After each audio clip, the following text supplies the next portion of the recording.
કેમ છો વિદ્યાર્થી મિત્રો? આજે આપણે ધોરણ 12 આંકડાશાસ્ત્રના પ્રકરણ 1 સૂચકાંકની થિયરી વિશે વાત કરીશું. આ વિડીયોમાં મેં ઇમ્પોર્ટેડ જે થિયરી છે તે જ લીધેલ છે, તો આ વિડીયોને અંત સુધી જોતા રહો જેથી તમને ઉપયોગી બધી જ થિયરી વિશે માહિતી મળે. જો તમને વિડીયો પસંદ આવે તો તેને લાઈક અને સબસ્ક્રાઈબ કરવાનું ન ભૂલશો અને સાથે સાથે શેર પણ કરો. સૂચકાંક એમાં પહેલું છે સાપેક્ષ ફેરફાર. કોઈ ચલ રાશિના બે જુદા જુદા સમયના મૂલ્યમાં થતા ફેરફારના ગુણોત્તરને સાપેક્ષ ફેરફાર કહે છે. કોઈ વસ્તુ છે, ધારો કે આપણે જોઈએ 2019માં કોઈ એક એ વસ્તુ છે જેનો ભાવ હોય 100 રૂપિયા, એ જ વસ્તુનો 2020માં એ જ વસ્તુનો ભાવ થઈ જાય છે 150 રૂપિયા, એટલે કે 150 રૂપિયા. તો આ જે સાપેક્ષ ફેરફાર વસ્તુ એમાં જે થયો એ કેવી રીતે મળશે? તો 150 ભાગ્યા આપણે 100 કરીશું એટલે જે 1.5 અથવા 1.50 જે કિંમત આપણને મળી તેને આપણે શું કહીએ છીએ? સાપેક્ષ ફેરફાર. બરાબર સમજો, બે જુદા જુદા સમયના મૂલ્યમાં કોઈ એક ચલ રાશિ છે એના મૂલ્યમાં જે ફેરફાર થયો એનો આપણે શું લીધો? ગુણોત્તર લીધો છે અને આ ગુણોત્તરને સાપેક્ષ ફેરફાર કહે છે. હવે છે સૂચકાંક. કોઈ ચલ રાશિમાં થતા સાપેક્ષ ફેરફારને ટકાવારીમાં દર્શાવતા મળતા માપને તે ચલ રાશિ માટેનો સૂચકાંક કહે છે. ઉપરનું જ ઉદાહરણ લઈએ. આપણે જોયું કે કોઈ એક વસ્તુ હતી 2019માં તેનો ભાવ 100 રૂપિયા હતો, 2020માં તેનો ભાવ થયો 150 રૂપિયા, તો એનો સાપેક્ષ ફેરફાર આપણને કેટલો મળ્યો છે? 1.5. હવે ટકાવારીમાં દર્શાવવાનું છે. ટકાવારી હંમેશા કેટલાય ગુણાય? 100. તો હવે જે પરિણામ આપણને મળ્યું 150 તે આપણો શું થશે? સૂચક આંક.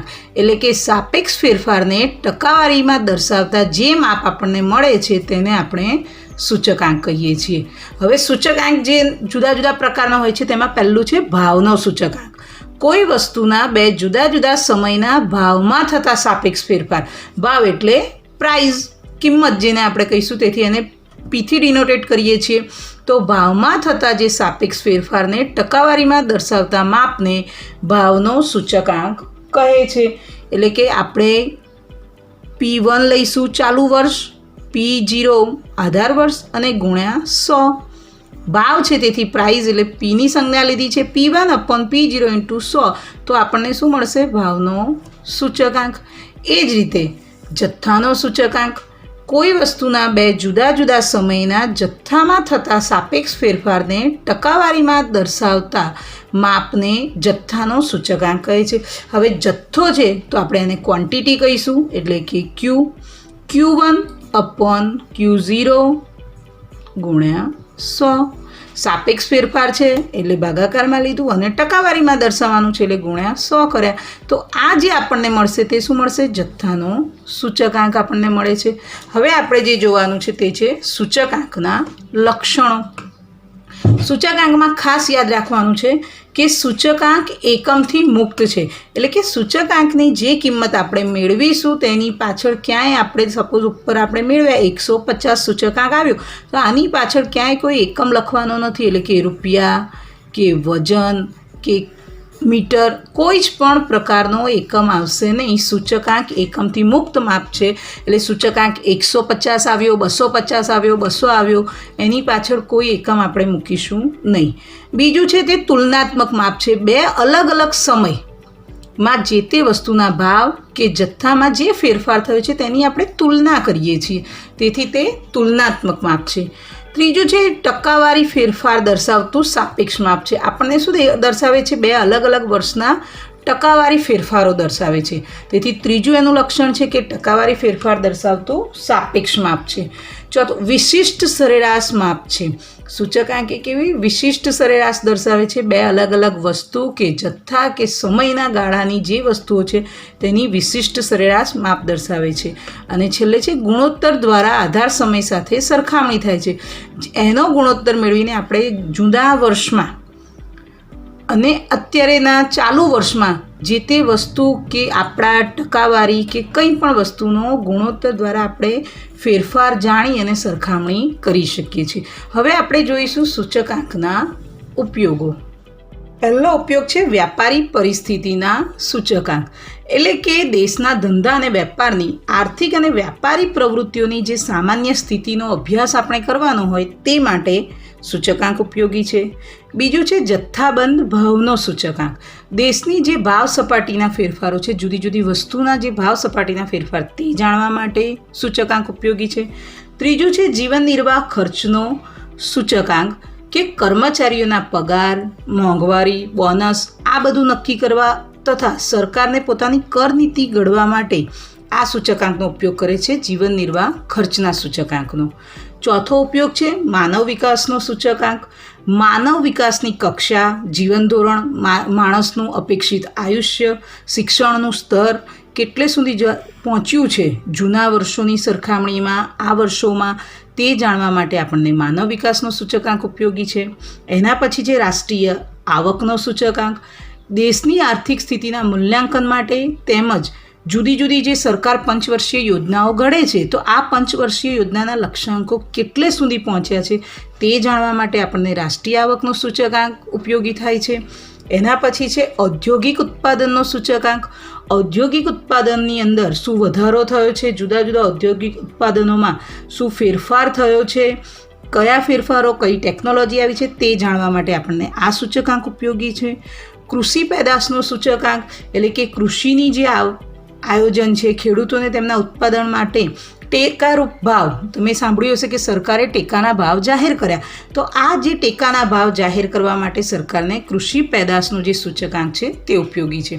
ત્યારબાદ છે આયાત નિકાસનો સૂચકાંક, આયાત નિકાસનો એટલે કે આયાત નિકાસની નીતિ ઘડવા, વિદેશી હુંડિયામણની જરૂરિયાત નક્કી કરવા, આયાત નિકાસના માલનું જે કર ધોરણ છે તે નક્કી કરવા માટે આપણને આ સૂચકાંક ઉપયોગી છે. ધંધા રોજગારનો સૂચકાંક, કે દેશમાં પ્રવર્તી રોજગારીનું જે ચિત્ર છે, કયા પ્રકારના ધંધા ચાલી રહ્યા છે, માનવ શક્તિનું આયોજન કરવા માટે આપણને આ સૂચકાંક ઉપયોગી છે. મૂડીરોકાણનો સૂચકાંક, કે શેર અને સ્ટોકમાં જે થતી વધઘટ છે, રોકાણની જે ગતિશીલતા છે તેના કારણે આપણે ક્યાં રોકાણ કરવું એ જાણી શકાય છે. અત્યારે હાલ કોરોનાની જે સ્થિતિ છે તેમાં શેર બજાર ડાઉન છે, તો મૂડીરોકાણ શેમાં કરવું, કઈ વસ્તુમાં કરવું તે આપણે સૂચકાંકની મદદથી જાણી શકીએ છીએ. છેલ્લે છે માનવ વિકાસનું સૂચકાંક, જે આગળ આપણે ચર્ચા કરી ચૂક્યા છીએ. તો આ ઉપરથી આપણે કહી શકીએ કે સૂચકાંક એ દેશના અર્થતંત્રનું બેરોમીટર છે. ઘણીવાર તમને પરીક્ષામાં એક વિધાન તરીકે પૂછાય છે કે દેશના સૂચકાંક દેશના અર્થતંત્રનું બેરોમીટર છે, સમજાવો. તો આ જે ઉપયોગો છે તેના કારણે આપણે કહી શકીશું કે સૂચકાંક દેશના અર્થતંત્રનું બેરોમીટર છે. સૂચકાંકના ઉપયોગો પછી આધાર વર્ષ, બેઝ યર, જ્યારે કોઈ વસ્તુના ભાવમાં થતા ફેરફારને ભૂતકાળના કોઈ નિશ્ચિત વર્ષના એ જ વસ્તુના ભાવ સાથે સરખાવવામાં આવે છે ત્યારે તે નિશ્ચિત વર્ષને આધાર વર્ષ કહેવામાં આવે છે. ધારો કે આપણે 2015નો કોઈ એક વસ્તુ લઈ લઈએ છીએ, વસ્તુ એ, અને તે વસ્તુનો ભાવ હતો 150 રૂપિયા. તો 2015થી એ વસ્તુના ભાવમાં જે ફેરફાર થાય, 2016માં જે ફેરફાર થયો તેમાં પણ આપણે આધાર વર્ષ કઈ લઈશું, 2015, એટલે ભાવ લઈશું 150.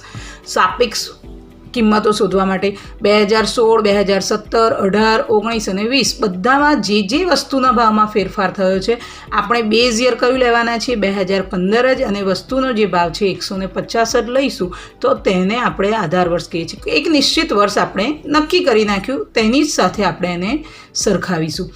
ત્યારબાદ છે ચાલુ અથવા પ્રવર્તમાન વર્ષ, વસ્તુના જે વર્ષના ભાવને તે વસ્તુના આધાર વર્ષના ભાવ સાથે સરખાવવાના હોય તે વર્ષને ચાલુ વર્ષ કહેવામાં આવે છે. એટલે કે 2015નો જે ભાવ છે તેની સાથે આપણે 2016નો ભાવ સરખાવીએ છીએ તો 2016 જે છે તે શું થશે, ચાલુ વર્ષ. 2015 આધાર વર્ષ છે. તે જ રીતે 2017 એમાં ગણતા હોય તો 2017 એ ચાલુ વર્ષ, 2015 આધાર વર્ષ. એટલે કે જે વર્ષના ભાવ સાથે આપણે સરખાવીએ છીએ તે આધાર વર્ષ, અને જે વર્ષના ભાવને સરખાવીએ છીએ તે આપણું ચાલુ વર્ષ, જે રૂટીન કન્ટિન્યુ વર્ષ હોય તેને ચાલુ વર્ષ કહીએ છીએ. હવે છે મહત્ત્વની વસ્તુ, આધાર વર્ષની પસંદગી જે કરવાની હોય છે. આધાર વર્ષની પસંદગીની બે રીતો છે. એક, અચલ અથવા સ્થિર આધારની રીત, ફિક્સ્ડ બેઝ મેથડ. અહીંયા આપણને આધાર વર્ષ આપણે જે નક્કી કરીએ છીએ તે ફિક્સ જ રહે છે.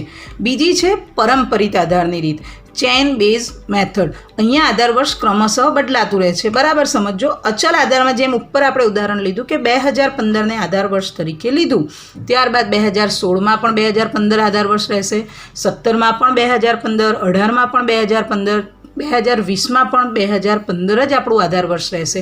જ્યારે પરંપરિત આધારની રીતમાં આધાર વર્ષ આગળના વર્ષને આપણે લઈએ છીએ, એટલે કે 2016ની જ્યારે ગણતરી કરતા હશું ત્યારે આપણે આધાર વર્ષ લઈશું 2015, 17ની ગણતરી કરીશું ત્યારે આધાર વર્ષ આપણી જોડે હશે 2016, 18ની ગણતરી કરતી વખતે 2017 અને જ્યારે 2020ની આપણે કોઈ કિંમતની ગણતરી કરીશું ત્યારે આપણું આધાર વર્ષ હશે 2019. પરંપરિત ચેન્જ સિસ્ટમ રહે છે, એટલે કે પરંપરા પ્રમાણે આધાર વર્ષ ચેન્જ થતું રહે છે. હવે સૂચકાંકની ગણતરીના ઘણા અગત્યના જે સૂત્રો છે તેની આપણે જો ચર્ચા કરીએ તો પહેલું એક સૂત્ર આવે છે સૂચકાંકની ગણતરીમાં. વિભાગ Fમાં તમને 5 માર્ક્સનો દાખલો પૂછાતો હોય છે તો એ માટેનું આ સૂત્ર છે કે લાસ્પેરનું સૂત્ર. લાસ્પેરે શોધ્યું છે તેથી આપણે IL વડે દર્શાવીએ છીએ, sigma P1 Q0 upon sigma P0 Q0 ગુણ્યા 100. પાસેનું સૂત્ર IP બરાબર સિગ્મા P1 Q1 ભાગ્યા સિગ્મા P0 Q1 ગુણ્યા 100. હવે આ સૂત્રોમાં કન્ફ્યુઝન ન થાય અને યાદ રાખવા માટે આપણે શું કરીએ છીએ તો ભાઈ P1નો 1 લઈ લીધો, Q0નો 0, નીચે P0 Q0 એ બંનેના મીંડા લીધા, એટલે કે 1000 યાદ રાખવાથી લાસ્પેર યાદ રહેશે. એ જ રીતે પાસેને યાદ રાખવું છે તો પાસેનો પણ P1નો 1 લીધો, Q1નો પણ આપણે 1 લીધો, P0નો 0 લીધો અને Q1નું 1 લીધું, એટલે કે 1101 યાદ રાખીશું એટલે આપણને પાસેનું સૂત્ર યાદ રાખશે. આ શોર્ટકટ ટ્રીક યાદ રાખવી જરૂરી છે, કારણ કે વિદ્યાર્થી મિત્રો જ્યારે તમે પરીક્ષામાં આ દાખલો ગણો છો ત્યારે કન્ફ્યુઝ થઈ જાઓ છો કે લાસ્પેરમાં શું લેવું અને પાસેમાં શું લેવું. તો આ સૂત્ર આ ઇઝી રીતથી આપણે યાદ રાખી શકીશું. હવે આ બંને સૂત્રોના મદદથી આપણે એક ત્રીજું સૂત્ર છે ફિશરનો સૂચકાંક IF, કે જેને આપણે IL અને IPનો ગુણોત્તર મધ્યક પણ કહી શકીએ છીએ. એટલે કે IF બરાબર વર્ગમૂળમાં IL ગુણ્યા IP, જેની મદદથી ફિશરનો સૂચકાંક આપણે શોધી શકીએ છીએ. ફિશરના સૂચકાંકને આદર્શ સૂચકાંક પણ કહે છે. આદર્શ સૂચકાંક તરીકે પણ આપણે ફિશરના સૂચકાંકને ઓળખીએ છીએ, કારણ કે ફિશરના સૂચકાંકમાં આધાર વર્ષ અને ચાલુ વર્ષના ભાવ અને જથ્થા બંનેની ગણતરીને આપણે ધ્યાનમાં લઈએ છીએ. સાથે સાથે તેમાં ગુણોત્તર મધ્યકનો ઉપયોગ થાય છે, જેથી તેને આપણે સૂચકાંકની રચના માટેની શ્રેષ્ઠ સરેરાશ પણ કહી શકીએ છીએ. અને લાસ્પેર તથા પાસેના સૂત્રોમાં જે દોષ છે એ દોષો સંતુલિત કરવા આપણે અહીંયા એ બંને સૂત્રોનો ઉપયોગ કરી લઈએ છીએ.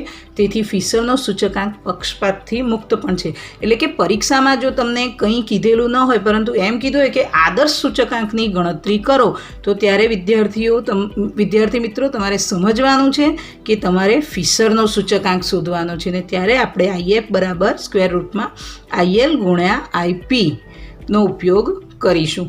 હવે આગળ આપણે જોઈએ તો ભાર, જે ઇમ્પોર્ટેડ થિયરી છે તે જ આપણે આમાં આવરી લીધેલી છે. તો ભાર સૂચકાંકની રચનામાં પસંદ થયેલી વસ્તુઓનો તેમના મહત્ત્વના પ્રમાણમાં અગત્યતાનો જે આંક નક્કી કરવામાં આવે છે તેને વસ્તુનો ભાર કહે છે. એટલે કે તેનું મહત્ત્વ, કોઈપણ વસ્તુનું મહત્ત્વ તમને જે આપેલું હોય તે મહત્ત્વ એટલે વસ્તુનો ભાર. હવે ભારના 2 પ્રકાર છે, ગર્ભિત ભાર અને સ્પષ્ટ ભાર. ગર્ભિત ભાર, ભાર આપવાની પરોક્ષ રીત, સંખ્યામાં દર્શાવી શકાય નહીં. આ ભાર આપવાની કેવી રીત છે? પરોક્ષ રીત છે.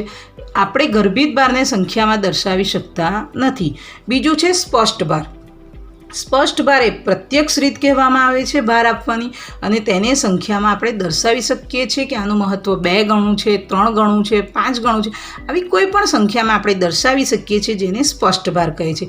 હવે સ્પષ્ટ ભાર શોધવાની 2 રીતો છે. એક છે કુલ ખર્ચની રીત, બીજી છે કૌટુંબિક બજેટની રીત. કુલ ખર્ચની રીત અને કૌટુંબિક બજેટની રીતે આપણે સ્પષ્ટ ભાર શોધી શકીએ છીએ. તમને પરીક્ષામાં પૂછાતી જેટલી થિયરી સૂચકાંક પ્રકરણની હતી તે આપણે આ વિડીયોમાં આવરી લીધી છે. આગળ આ જ પ્રકરણના દાખલાઓ અલગ અલગ રીતથી જોવા માટે વિડીયો જોતા રહો. Good bye.